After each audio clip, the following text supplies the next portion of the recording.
Hi, everybody. Hi, and welcome to our webinar. My name's Jack. I'm one of the project officers for Idling Action London. I'm just going to do some kind of quick introductions and kind of let you know order of play, and then we're going to have some speakers a bit later on. Housekeeping first, this is going to be a recorded session. So if anyone doesn't want to be recorded, please leave your camera turned off and don't unmute yourself because we're going to be sharing a recording of this on our channels for people that can't make this session to view later on. If you have questions, please do make use of the question and answer box that should be on the top tab on the right hand side of your screen. You can put your questions in there as you go along. I'd really encourage you though, if it can wait, if your question can hold on to the end, that we're going to have a question and answer time then. So I'd really love it if you'd hold on to your question, unmute yourself, and maybe even turn your camera on, because that makes for a much better session normally. But yes, do make use of the Q&A box as well. We're going to be hearing from 3 speakers as well as myself today. We're going to be hearing from Damien from the British Safety Council, who we have partnered with for new messaging around our Engines Off campaign. We're also going to be hearing from Lynn from Mace and from Nick from Marston Holdings, and they are businesses that we partnered with who've already taken the Engines Off pledge, and they're going to be telling you why it's such a fantastic thing and why it's worked really well in their organisations. So my name is Jack Alexander. We're going to have some kind of contact details, I think, at the end. And if you've got any kind of burning questions, do put them in the chat as well. And if it's something, then we can get back to you later. So by way of introducing both myself and the project that we work for, I work for something called Idling Action London with my colleague Natalie. We are a education and behaviour change project, and we're funded by the Mayor of London through the Mayor's Air Quality Fund. We operate in 30 boroughs across London and the City of London, but our toolkits and our resources are free for use nationwide. So anyone and everyone can make use of our resources. It's all fully funded and free. The project team is comprised of myself and Natalie, and some colleagues at Camden and at City of London, which is why our email addresses are at Camden, which can be slightly confusing sometimes, but that's not just where we're based. But we work closely with air pollution and public health officers in all of our partner boroughs. And as I said, our resources are free to use nationwide as well. We've got some national businesses joining the call. So a bit about our work. We work very locally to tackle idling for safer and cleaner air. We do this by arranging idling action events with community groups and with our network of volunteers.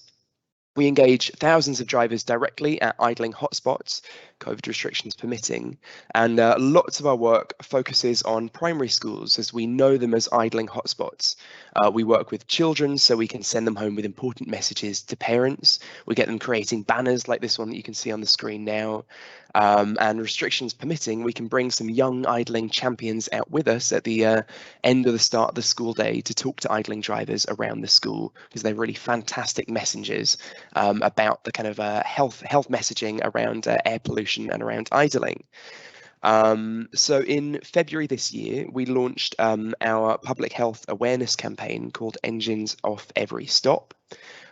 This targeted drivers with key messages around idling and air pollution exposure. These billboards that you're seeing on your screen right now are kind of part of our offering for that. We created adverts that we had out on billboards, and we had on radio and online as well. We've got a video, and we'll be really excited to relaunch this campaign this year in November. So our eyes and ears peeled for more billboards and radio ads. Kind of watch this space. But yeah, that's a kind of an element of our public messaging around idling to kind of bring people's awareness of the harms and the impacts that it can have to drivers right there on the streets. Engines Off, which is what we're going to be talking about today, is the campaign that we created to work with businesses and with local authorities for organisational air quality commitments. And I'll kind of come on to that a little bit more shortly. So next slide, please, Natalie. So I'm going to give you a really whistle-stop introduction to air pollution, why it's awful and why we should do things about it, because I know that some people in attendance might have a kind of sound knowledge of air pollution as is. For some of you, it might be a newer topic and might be something that you might not understand so well. So generally, when we're talking about pollutants in London, we're talking about nitrogen dioxide, this NO2, particulate matter, which can come in PM10 and PM2.5, the kind of size of these particles, super, super small, never going to see them, and volatile organic compounds. I kind of cover all these things in the school workshops that we do with year fives, and we do it in a kind of a very quick and snappy fashion. But generally, the real take home that I give to the kids and that I'm going to give to you guys as well is that in London, the source of both nitrogen dioxide and of particulate matter, the largest source is our roads. And it's road transport is the largest source of nitrogen dioxide by far. Particulate matter can be blown in and can come in on weather systems as well. Anthropogenic sources, heating, industry and stuff like that are also going to be responsible. But by and large, what we are exposed to, what we are around every day in London, by and large comes from our roads. I've turned to the wrong page, I'm sorry guys. Yes, so can have a lot of sources, but so next slide, please, Natalie. Air pollution is an invisible killer. I think so. Once upon a time, we might have associated air pollution with smog, or I don't know, from industrial times or from the kind of big clouds of smog you'd see outside of LA in the 1980s. The pollutants that we talk about these days are invisible and we can't see them, but they are deadly. The latest figures that we've got from 2019 show that air pollution kills 4,100 people in London each year. Estimated 3,600 to 4,100 people each year. And for comparison, around 7,000 people might die from smoking-related causes each year. This has a large cost to the economy, not just in terms of healthcare and of looking after people and keeping them well, but also through days missed off work, through days sick, and of cost to health for Londoners. Globally, it's the most significant external cause of death. And there's a kind of article out today on The Guardian that I think is on the next slide, if you want to read a bit more about that. The effects of air pollution are usually cumulative. People get sick over a long period of time. It's not just a short amount of exposure normally that's really bad for us. It's being around pollution every day as we live and we work. Children and the elderly and those with underlying health conditions are particularly vulnerable to the effects of pollution, and childhood exposure is highly significant in terms of long-term development of our lungs and our hearts and things like that. If we're exposed to a large amount of pollution when we're growing up, when we're kids, our lung capacity might be 10% reduced when we are grown up. Next slide, please, Natalie. Thank you. This is the Guardian article that I spoke about. It's on the homepage today. Have a look if it's something that might be interesting. Air pollution is can kind of have a range of health effects. It might start from kind of minor irritations and symptoms, scratchy throat, coughs, itchy eyes, things like that, skin rashes. But these can build up into more serious conditions, chronic conditions, diseases of the heart, of the lungs, and of the brain. And it's so kind of daily exposure that's going to be really bad for us. Costs in terms of healthcare, yes, and missed days from attributable illnesses are going to have a significant impact on businesses as well. And also in terms of so air pollution exposure, so the kind of different types of background pollution, that pie chart was showing you background levels of pollution in their sources, but individuals might be exposed to different spikes of pollution throughout their day. If we are working around somewhere with really high traffic, a construction site, something like that, we might be exposed to frequent bursts of heavy pollution that are going to be really detrimental for our health. Yes, so it's not just an issue with mortality, even though I've got those stats on the screen for you as well. 400,000 deaths associated across the UK, about 4,000 of them in London. It's also about quality of life. It's about days missed of work. It's about the kind of impact of kind of living around high amounts of pollution is going to have for us as well. And those in deprived areas are going to experience more severe health outcomes than those of us living in more affluent areas. So yes, it's a kind of quality of life issue as well, and it's one to think about for occupational exposure and for your workers as well, which Damien from British Safety Council is going to come on to in just a little bit. Next slide, please, Natalie. Thank you. Like three fantastic reasons for your business to take action on vehicle emissions and on idling more specifically. The public are increasingly aware of the impacts of pollution. We've got prominent news stories like the inquest into Ella Adu Kissy Deborah's death. And this kind of increased awareness means that we've got a greater demand for action. So more people know about the issue. We've got greater kind of pollution literacy. More people want to see us doing something about it. Studies by our colleagues from Global Action Plan, a kind of another organisation, show that the public now consider clean air more important than ever and want governments and businesses to act more urgently to tackle air pollution. That's compared to before the COVID pandemic. These studies also show that people are already more willing and they're already making more adaptations to their lives and making more positive choices for clean air. So we've got really strong evidence from kind of studies like these that we've got consumer pressure for businesses and for governments as well to act for lower pollution. Another really fantastic reason is to do with occupational health, and Damien's going to cover a bit more on this later. But generally, healthy workers mean a healthy business. If we've got a healthy workforce, we've kind of got fewer days missed of work. We've got a happier, healthier workforce, and we're going to get some. It's going to be better for business. So if your organisation employs a lot of drivers and outdoor workers in particular, frequent occupational exposure to pollution is going to have a significant impact on your workers' health and also days off sick as well. There are also mounting direct costs associated with pollution as well to businesses. This might be ahead of ULEZ expansion, which is coming any day now. We've got costs to operating vehicles in London, and especially more polluting vehicles. A lot of local authorities might have fuel charge levies on those most polluting vehicles. Driving fines, you can receive a fine from traffic attendants basically for idling contraventions. That's something that not a lot of people that we talk to on our idling events are aware of. Fuel costs are, of course, rising, and reputational damage as well. The public, as we've established, are increasingly conscious of idling as an unnecessary form of pollution. We get hundreds of complaints from residents through our website and through our partners, all the boroughs that we're working with, about idling and about the kind of pollution that it's making for residents and kind of what that means to live around. Many of these complaints actually name the offending businesses by name as well. So it's really something that's going to reflect on your business if you are seen to be kind of creating this unnecessary pollution. So next slide, please, Natalie.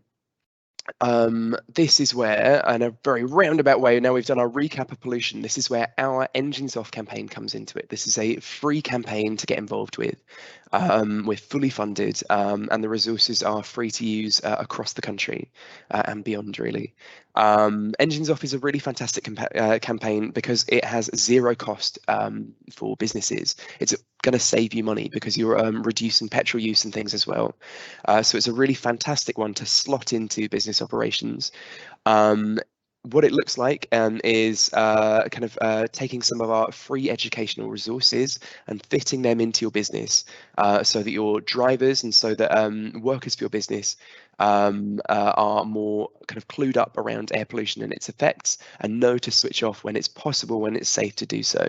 So it's not a kind of blanket ban, it's a bit of a self-enforcing campaign, but by announcing publicly, it's a really great one to demonstrate your commitment to the public and to kind of yeah, lead by example, so that you've announced that you're going to be doing the right thing, and that you've announced that air quality and that public health is something that you're concerned about and something that you're willing to act on.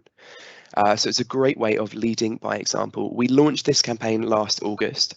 Over August that's just been, we've kind of run a re-promotion with Fleet News to kind of get this campaign out to more businesses nationally.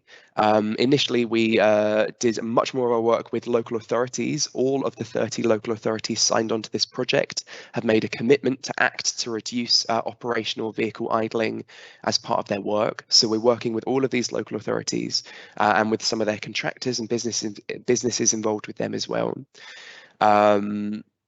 And yes, we're kind of running with a relaunch over the past month, kind of culminating with this, which we'll put online for businesses to as a kind of resource for businesses later.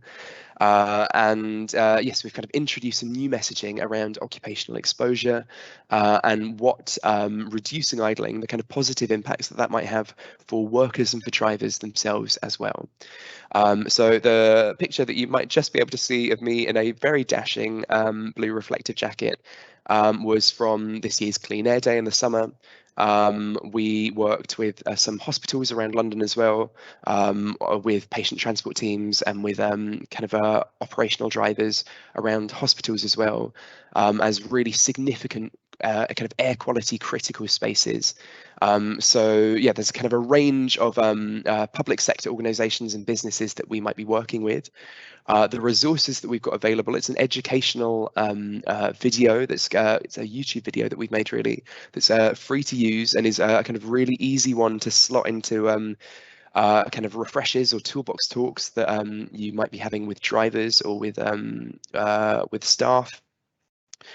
And I'll be telling you a bit more about exactly how you can find those resources on our website, kind of take them away, put them into your business, and kind of make a commitment and go public with that commitment in a little bit after we've heard from Damien. So I'm going to introduce Damien now from the British Safety Council, who I might have called BritSafe a few times over the last 10 odd minutes. And I will pass over now. Thank you very much, Damien. Thanks, Jack. And thanks for inviting me to participate today. So as it sort of says on the screen, I'm Damien Tester. I'm Head of Policy and Communications at the British Safety Council. And we launched our own air pollution campaign 2 years ago, and we've called it Time to Breathe. So I'm going to talk to you about that today, basically, to set out what we're doing. Next slide, please. So I feel I have to do sort of the corporate advert, basically. So we are a charity. We were founded sort of some 60 odd years ago by a pioneering gentleman called James Tye, who led a lot of, he was an outright campaigner, and he was responsible for the car seatbelt laws in this country, for example. He actually carried out a number of publicity stunts, including one occasion he took elephants around Parliament Square. So he wasn't afraid to essentially upset anybody that he felt got in his way to achieve what he wanted. Nowadays, our mission, or our vision rather, is no one should be injured or made ill through their work, and air pollution is absolutely a part of our key priorities in how we do that. So finally, just about us, we are a trusted health, safety, environment management leader. We provide advice both in the UK and overseas. Although we're a charity, we provide a number of commercial services, particularly around sort of digital learning, training, audit and consultancy. So you may or may not be aware, we also have a COVID assurance scheme that as a business you can undertake to make sure actually your workplaces are as safe as practically possible. And we also produce an industry magazine called Safety Management, where we have a number of interesting features and articles, and we've run quite a few this year on air pollution, and we've had a number of those articles written by MPs themselves. Next slide, please. So Time to Breathe then. So why did we launch this campaign? So I'm kind of going to touch back on some of the things Jack said, but essentially now, as of today, outdoor air pollution is actually the largest environmental risk to health. It's quite surprising when you think about it, because it's greater than obesity or tobacco, and most people wouldn't probably register that fact. You know, there are 40,000 early deaths a year in the UK from air pollution, and even that statistic now is 2 or 3 years old, so the chances are it's gone up. But globally, you're talking nearly 9 million deaths. I mean, it's quite a high figure. And in terms of the economic costs, and I'm talking at a UK level now, it's a staggering 20 billion a year. And if the government and businesses, or mainly the government, fail to do anything about air pollution, then that cost is only ever going to go up.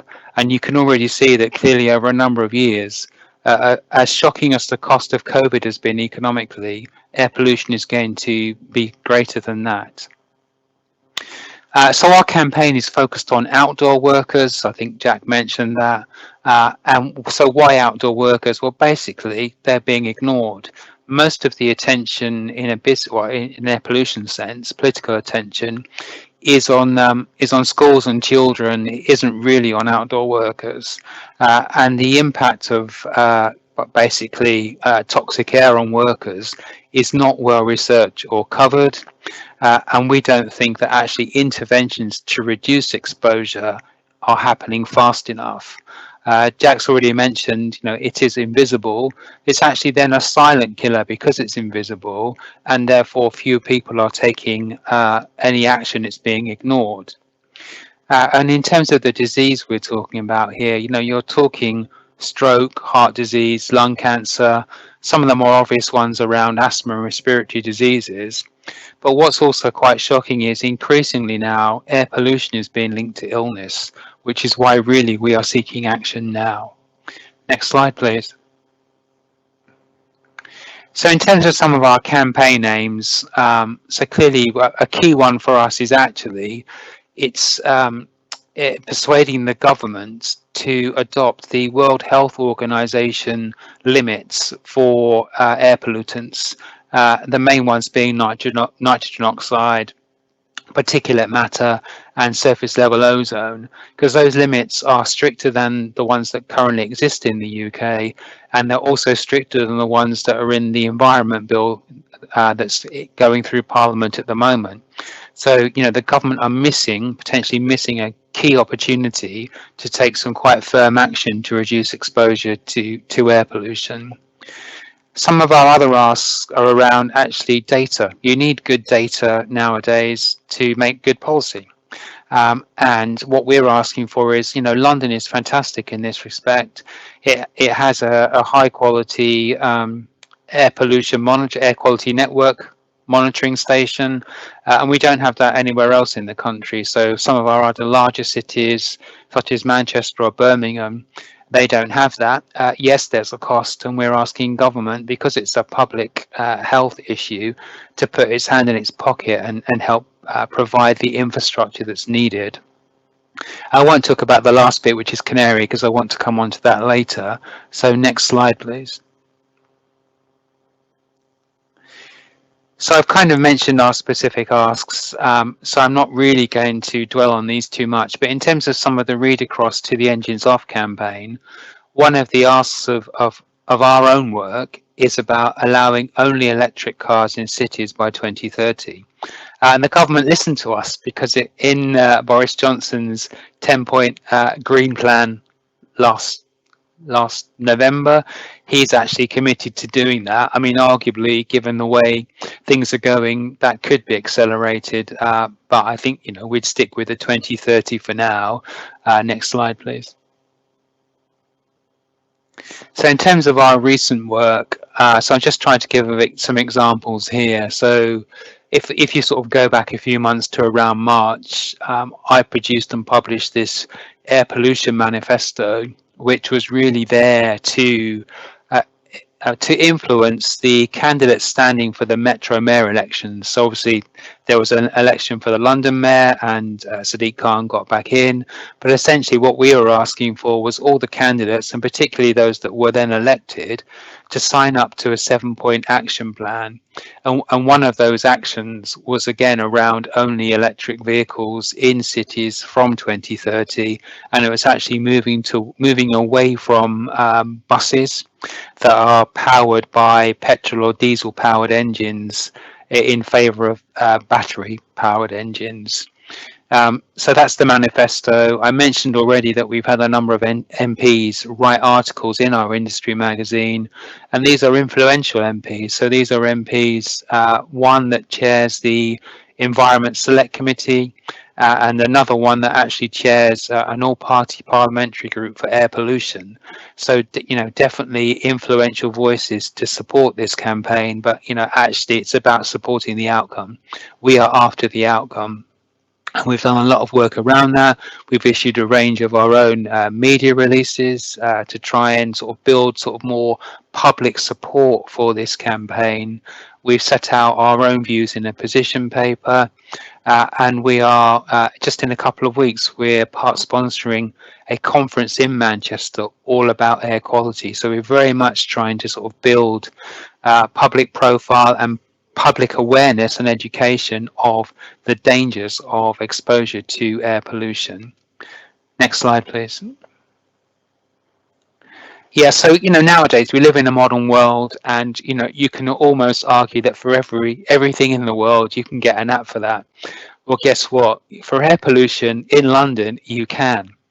So we are offering what we've called the Canary app, and it's a world first free mobile app to help employers and workers minimize the risk of pollution to outdoor workers.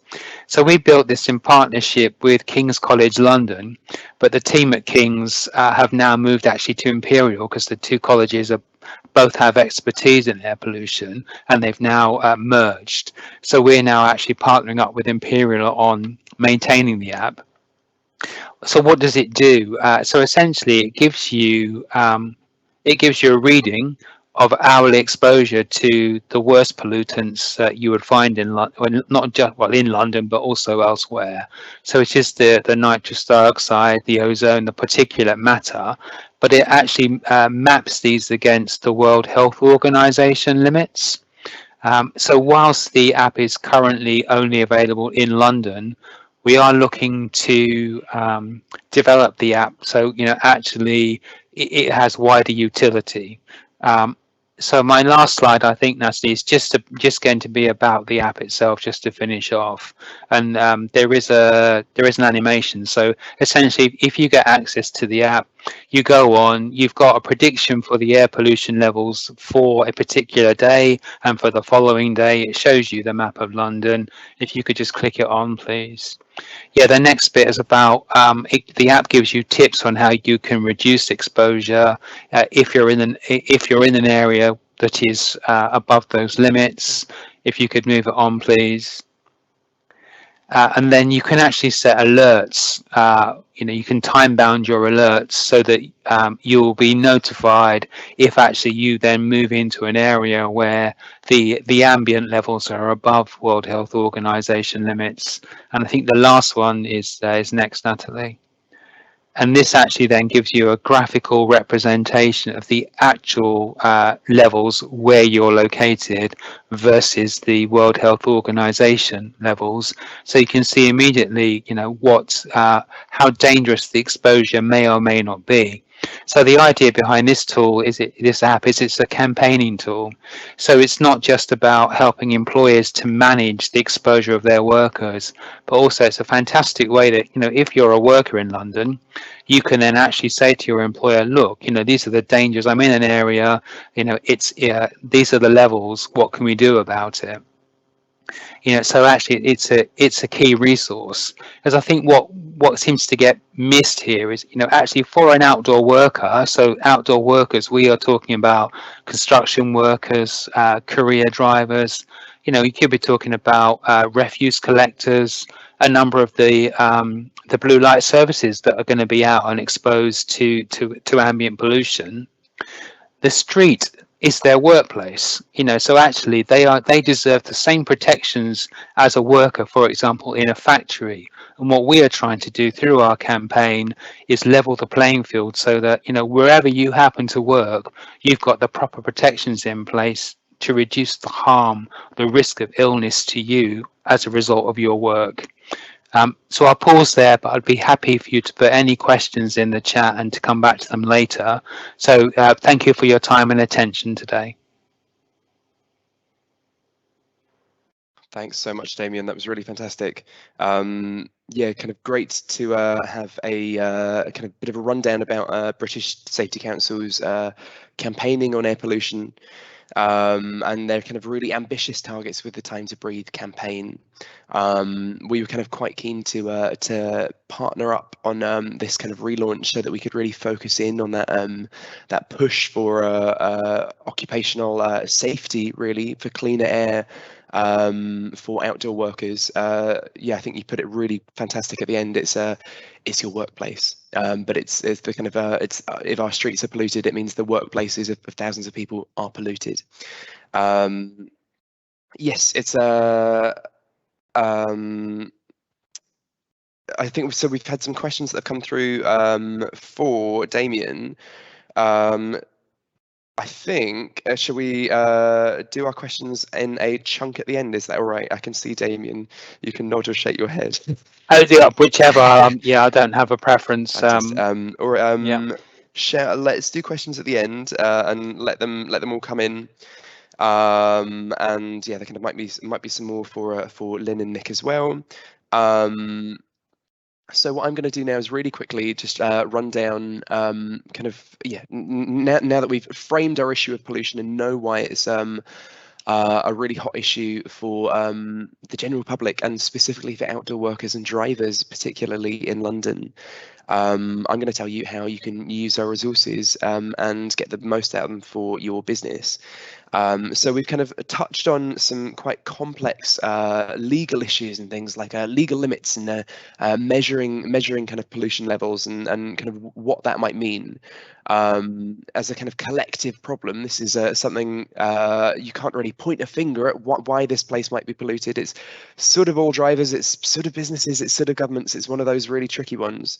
So in a really quite a messy issue, something like avoiding engine idling is a really simple way of getting involved and of taking an action on that. It's a really easy thing to do. There's a business case for it because it's going to save you money. So it's a really fantastic way to kind of take a stand on quite a difficult and challenging issue.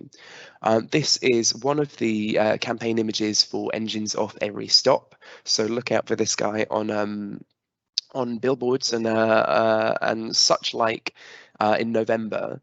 The reason why we made this image in particular, we've got 4 versions of images. We've got one outside of a school, we've got one in a high street, we've got one on a residential road, and we've got one in a kind of trade shop.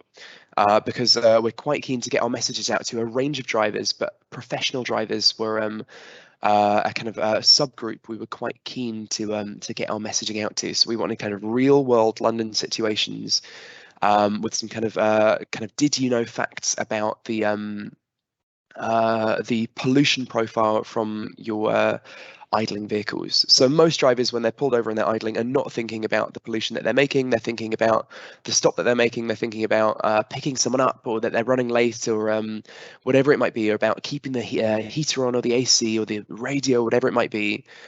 So we've kind of made these campaign images so that people can reprioritize in their heads. Actually, that's not the most important thing that I might be doing right now. I could just switch off that little bit longer so that I'm not making pollution right where I'm working and where I'm breathing. We've had some kind of stats come out over the last few years from the GLA that pollution levels are often higher inside the vehicle than they are outside the vehicle. So pollution exposure can be even higher when you're idling and you're inside your car as opposed to outside of it. So the campaign resources that we've made, the engines off kind of driver training video, gives a really neat kind of a rundown of that and how that might be relevant to situations in your businesses. We can't be as draconian as to say no idling ever, because we know that there are some cases that you need to leave your engine on, some cases that it might be safer to have your engine on, some cases that you might have equipment on in various vehicles that needs the engine on to function. But kind of with the training resources that we've made, it's about leaving it to kind of to the drivers so that they've got all the information they need, so they're clued up, so they know when it's appropriate to switch off and when it isn't. So really easy way to get involved is to go to our website. That is idlingaction.london. And I can put a link to that in the chat a bit later. That's helpful for everyone. Navigate to our business tab, and there are toolkits available. It's also on our toolkit section as well. That's just a backup. So download that toolkit. It's going to ask for some really basic information that we use so that we can just see who's got the toolkit and where. Then the next step is to identify areas of your fleet that are really going to benefit from this training the most. So you might be a smaller business, so it might be a really easy one to kind of put around all of your workers, all of your workers that might be driving as part of their job.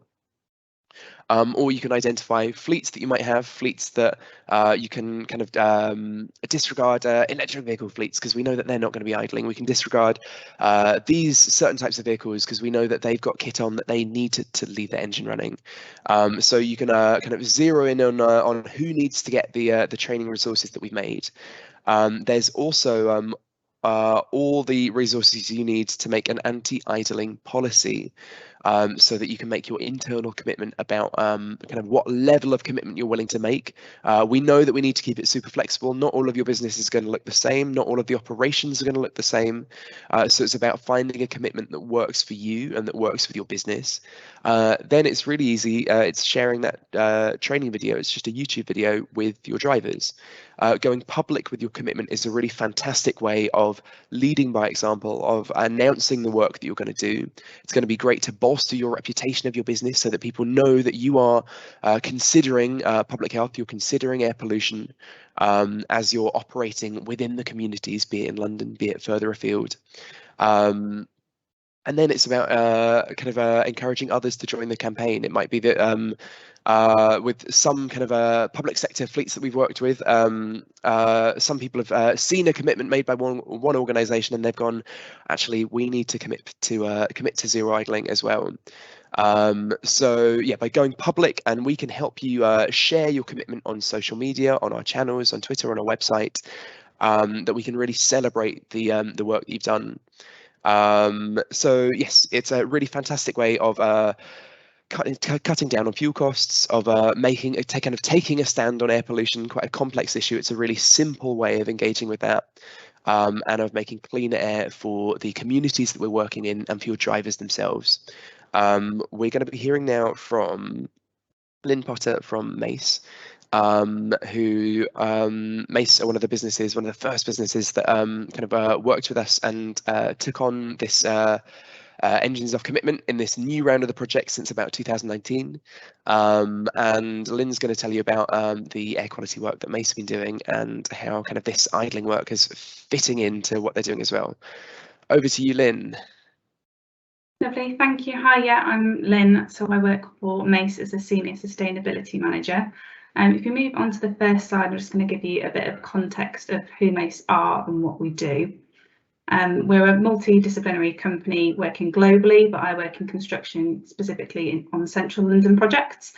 So one that you might be familiar with, as you can see in the image there, is the Shard. Recently been working on Shard Place immediately next door as well. So we got involved with the engines op-edge late last year. So we really wanted to make full use of the resources, and I'll speak specifically in a minute on one of the projects that we did a lot of work on. But in addition to signing up for the pledge, we're working in central London with lots of operatives working outside on our construction sites, and therefore with potentially high exposure to air pollution. So we wanted to ensure, and we need to ensure, as ourselves as Mace's principal contractor and with our subcontractors, we want to consciously improve the air quality on and surrounding our sites where we can. So one of the things that we have in place already is a no idling policy, and this is in standard across all of our Mace construction projects. We also have an air quality action plan, which we refreshed last year. And again, this is across all of our sites as standard. And this is looking at things like our noise, dust and vibration monitors, looking at dust suppression on site, dust extraction on tools. And this doesn't just sit with the sustainability or environmental person on the project. The responsibilities are covered across environmental, health, safety and wellbeing, logistics, among other members of the site team. So we look at that per phase of construction, and the individual responsibilities is split across the site team. So everyone takes ownership of their elements, and also it helps raise awareness across the project site as well. So we do encourage clean technology on our sites, and we've had a number of trials, particularly over the last couple of years, and we're accelerating those. And we also have resources, as you can see there, our clean tech brochure. This is something that we share with our contractors when they're joining sites, and we're constantly refreshing that as well with all our latest trials where they've been successful, to share examples of where there have been feasible alternatives that we want to replicate on our sites. We've been reducing unnecessary business travel, which was obviously accelerated because of COVID last year, and that's something that we're continuing to work on. We also look at our supply chain vehicles, so not just what's happening on our actual construction site, but what's happening in the areas in the immediate community coming to and from site. So all supply chain vehicles to our sites must have a minimum of 4 silver to be allowed on site. And we're also looking at our non-road mobile machinery, or NRMM. So then the items of kit that are on site, the specific items of plant, that if possible we use a better fuel, or that we have hybrid, hydrogen or electric versions on site as well. So moving on to the next slide, I'm just going to talk a little bit about specifically one of our projects called 40 Leadenhall, which is in the City of London. So you can see from the image in the centre screen there, this is what it will hopefully look like by around summer 2023. We started on the project in March last year, and it's the glass kind of facade with lots of tiers of heights of buildings. It's going to be a commercial office block, as in the centre of London next to the Gherkin, as you can see there. So specifically on this project, we're signed up as Mace as a whole to their engines off pledge, but we also encouraged our contractors on this site to also do the same. Given that this was towards the end of last year, we're slowly increasing the number of contractors now. We're seeing a lot more joining this autumn. So it was relatively easy to do early on, get the initial contractors on board with this. And obviously now, as we have more contractors join site, we've set the precedent. So we're expecting them all to investigate and look into this. We also did Mace and contractor online trainings as a form of toolbox talk, and kept registers for those as evidence, so we could see which contractors had shared the engines off resources and had chats with them, with the teams, about the content. We used the official signage, so we had that across both of our site offices that we have for this project, where they're printed on notice boards, and we've also got a number of digital screens. So these are in Mace and contractor areas and also external, so on our hoardings, for example. We also included this campaign in our local newsletter, which you can see a snapshot of there. So trying to share the message more widely about what we're doing and how people can get involved and do things in their own lives as well outside of work.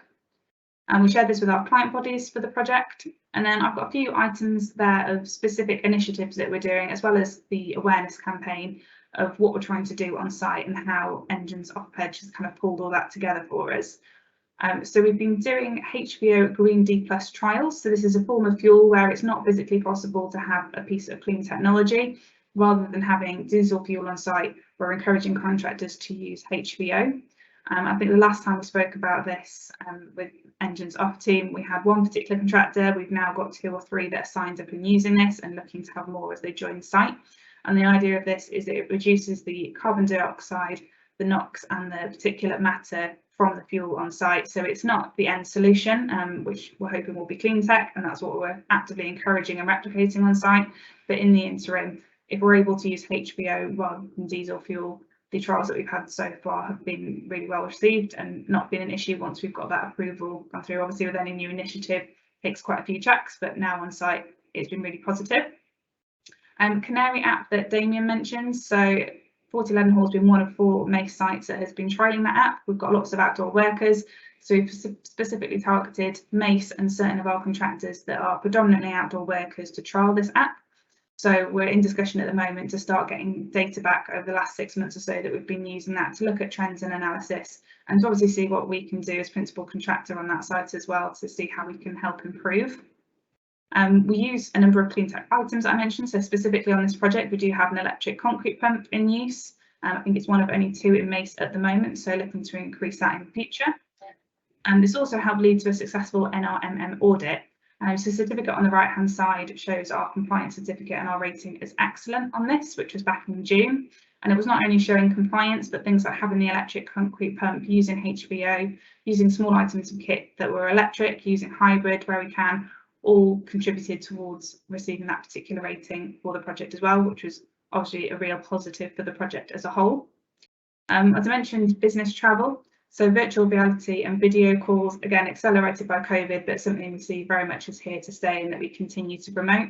So doing calls over Teams like this, for example, to avoid unnecessary travel in and around sites, but also having virtual reality headsets. So we have 2 of these headsets on this particular project, and this has avoided unnecessary business travel for people coming to do site inspections and audits rather than physically being required on site. They can feel as if they're going around by watching the person that is walking around site with the headset on, and that's out of the add-on benefits as well. So we've been working with local schools that haven't been able to come and visit site, so being able to do a VR headset tour for them as well. So lots of different applications that we've been able to utilise the VR headsets for as well. And lastly, just a couple of points on new initiatives, so things that we're looking at and working on at the moment. We are in discussion with an external company regarding air quality monitoring. So in addition to our standard noise, dust, vibration monitors that we have around the perimeter of site, we currently have a proposal that we're reviewing to work with Mace and our client on this project for additional specific air quality monitors, which will provide a lot more detail and subsequent analysis on the air quality on the project, and also includes tags in vehicles coming to and from site. So again, looking at not just our construction project in isolation, but looking at the surrounding area as well. And finally, just on a particular item, which is pollution absorbing paints. So again, it's quite a new initiative, and we're looking to identify a potential project at the moment. And this is the paint application over a surface area on the external of the building that would essentially absorb air pollution. So we're investigating and looking into that a bit more at the moment. And I think in general, using this campaign has really helped us to tie in all these specific initiatives to share with the client, to share with the key decision makers on the project, and to help push forward some of these initiatives on the project and also wider than our company. Thank you. Thank you so much, Lynn. That was really fantastic. Yeah, great to hear the kind of consideration for construction and outdoor workers, and also Mace's sharing of the engines of commitment with contractors and suppliers as well. Sounds really, really fantastic. So that you can kind of demonstrate excellence as well for clients and such like. We're running slightly tight on time, so without much further ado, I'm going to pass to Nick from Marston Holdings. Take it away, Nick. Thanks, Jack. Thanks, everyone. Great session. Thanks for inviting me. So my name's Nick. I work for Marston Holdings. I'm the Director of Environment, and I'm a transport planner by trade. So for most of my career, I've been trying to encourage people out of their cars and to stop idling. So we're one of the founding pledges along with Mace, and this is our story. This is why we signed up. Next slide, please, Natalie. So quick bit about the group. You may not have heard of Marston as a group, but you may have heard of some of our companies within the group. We're the largest transport and enforcement company in the UK. We work with about 270 local authorities, providing a range of goods and services. The traffic wardens that Jack mentioned earlier, lots of those work for Marston under our NSL brand. We have bailiff companies, we have a transport consultancy, we provide foreign enforcement services, and we install electric vehicle charging points. So we do quite a wide range of things right across the UK, and mostly for our local authority clients. Next slide, please. So why did we sign up? Well, these are the main bullet points as to why we signed up, and first and foremost, it fitted well with what we were already doing. We have a significant UK fleet, and we manage that in a certain way, and it fitted well with what we were already doing from an environmental perspective with the fleet that we have and we manage, and it supports our clients. Camden Council, Natalie and Jack are our clients. We work for Camden. We also work for most of the 30 London boroughs that are promoting this. So we wanted to support our clients in that sense. It saves money. So operationally, it save us money. It does save us money with not idling, and I'll show you some cool stats from our telematics system in a moment. But even if it's just one penny per trip, with the amount of vehicles we've got and the amount of trips we make, it all adds up. So one of those was saving money. It also supported our carbon pledges. We've pledged to go net zero, as have most companies, and the idling pledge sat well with that. And this is an interesting one. The next one is that most of our staff do work on street. They are our drivers. They are our civil enforcement officers, Jack, to give them their proper title, do work on street. That is their place of work. So we wanted to support and promote their working environment, which is really important to us. And it does help us when we work. I won't lie, promoting our sustainable credentials and innovation and leadership, it does help us to work with more clients and more partners. And finally, we wanted to practice what we preach. We provide and supply cameras for clean air zones for Bath and for Bradford. We provide cameras for school streets and for low traffic neighbourhoods. So we really had to sign up to this. It was a no-brainer for us. We work in that environment. We work with those clients. So for us, it was really important to us to sign up. Moving on, next slide, please, Natalie.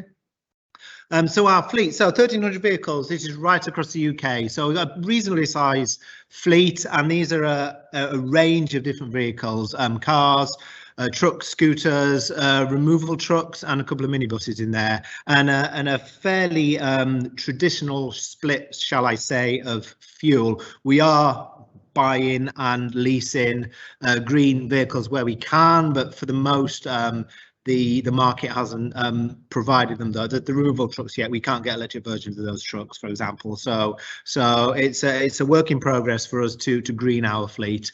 And we do a decent mileage, 113,000 miles per month across our whole estate, which equals 250 kilograms of carbon dioxide per month. So we've got a challenge to decarbonise and go net zero for our whole fleet, and our fleet takes up about 80% of our carbon footprint. So real important focus for us.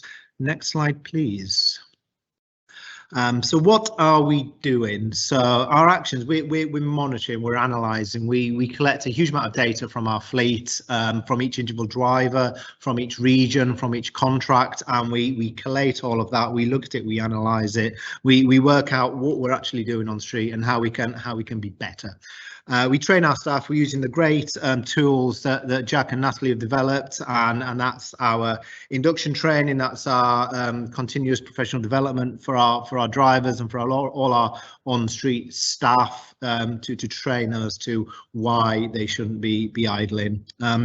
We do a lot of marketing, a lot of comms. I think we have put out our comms around why we signed up. We're working with the team on air quality news publications and fleet news. So it's important for us to show what we're doing and why we're doing it.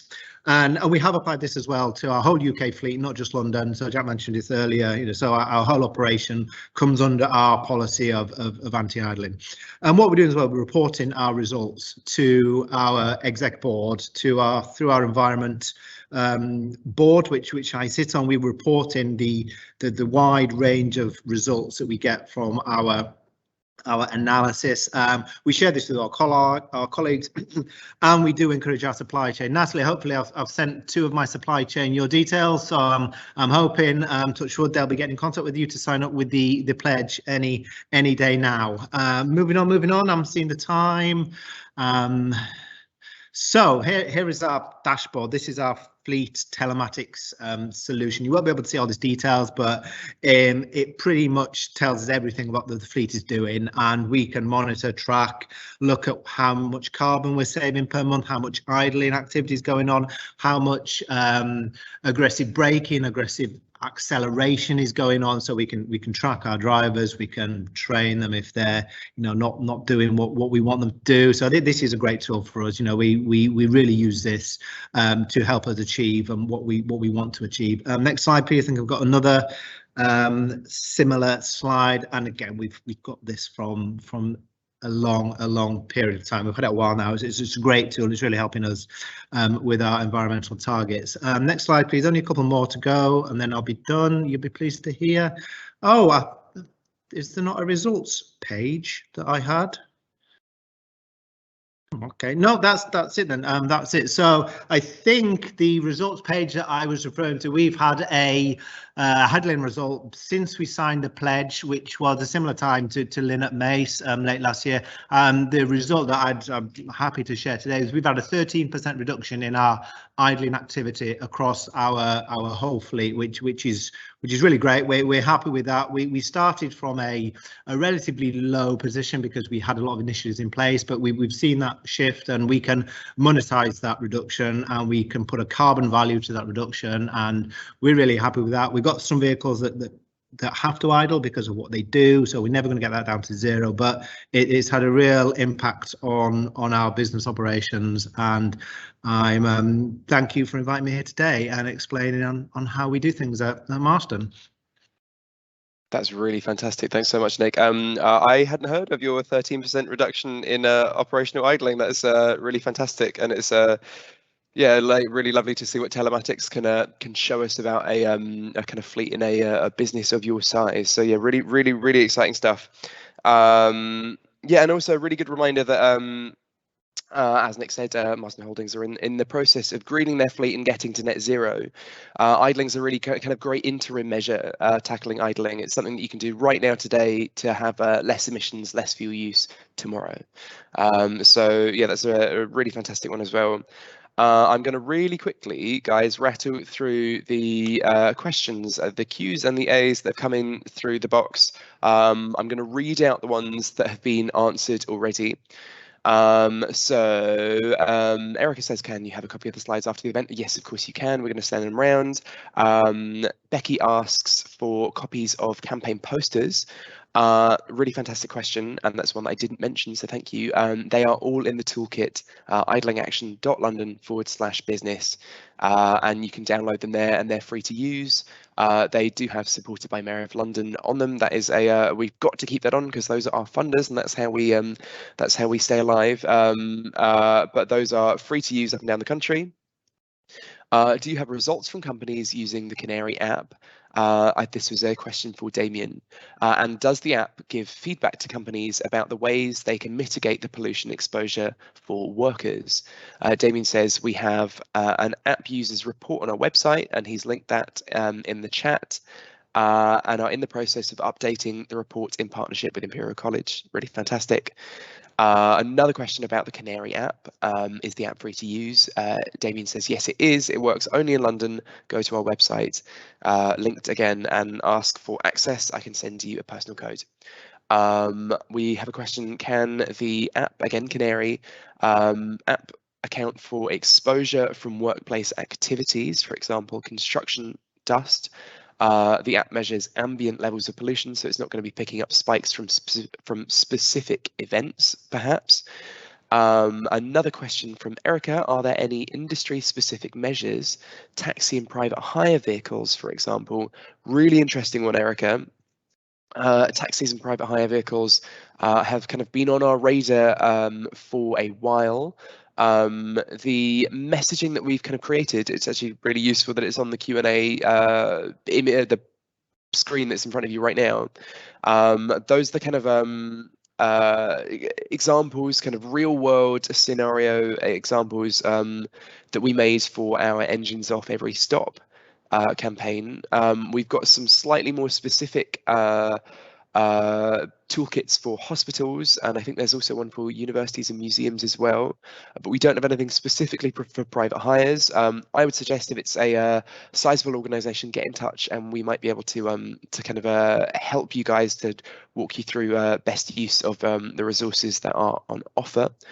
Another question I've got for Lynn, have you been able to monitor pollution levels and the impacts on these levels of all the actions you've taken? So Lynn told us about lots of great initiatives that they've introduced. What are the results of these? And was there anything that worked particularly well? Can I pass over to you, Lynn, to answer that one? Yeah, of course. So yes, Fantastic. we have. Essentially, we do like a best practice write-up for any new initiatives that we do on site. So the HVO fuel, any item of clean tech, for example, they're all written up with carbon savings, and same for the VR as well. And I think in terms of those that worked really well, and they've all worked well, that's why we're still doing them. But I suppose in terms of the ones that had the greatest impact, while it might not be every day, the use of VR obviously has a big saving if we're reducing flights for people coming over from Turkey, for example, to come over to do inspections of materials and bits on site. But also clean tech is stuff that's happening all day, every day on site. So even those smaller items in itself as well add up.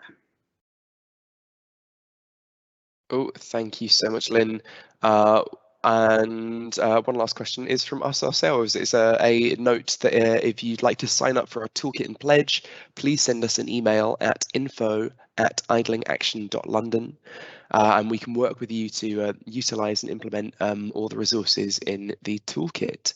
I think that's all our questions, done at breakneck speed because it is now 5 o'clock. Thank you guys so much for coming along. We're going to be putting this video on our website so that other businesses can kind of dip into it later on. Thank you so much to our speakers. It's always really, really great to hear about kind of other air pollution initiatives that this is working alongside, and of kind of the impacts that that this kind of area of our campaign has had for real businesses. So thank you so much, and that is all from me. Thank you. Goodbye.